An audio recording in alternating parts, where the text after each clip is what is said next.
అనేవాడిని అన్ని, తిట్టేవాడిని తిట్టని, ఒక మాట పడు, రేపు సాక్ష్యం ఏం చెబుతా? ఎవడు ఏమనకుండా, ఏ నొప్పి తగలకుండా, అసలు ఏ ఇబ్బంది లేకుండా అంతా ప్రశాంతంగా సాగిపోతే, మరి దేవుడు ఇలాంటి స్థితిలో నాకు ఇలాంటి కార్యాలు చేశాడని సాక్ష్యం ఏం చెబుతావు? నీ తలకాయ సాక్ష్యం చెప్పాలిగా.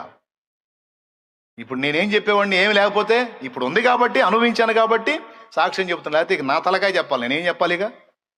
ఖచ్చితంగా సాక్ష్యం కోసం నీ జీవితంలో కొన్ని అనుమతిస్తే సంతోషంగా స్వాగతించు. ఫ్రీగా మాట్లాడతాను ఏమనుకోవద్దు, మామూలుగా ఎక్కదు, అందుకని చెబుతున్నా. ఇప్పుడు చెప్పు, సావు బతుకు అంటావా? సస్యపోయిద్ది అంటావా? దేవుని పాదాల దగ్గర దీన మనసు కలిగి కూర్చో. ఆయన కృప చూపకపోతే అప్పుడు అడుగు.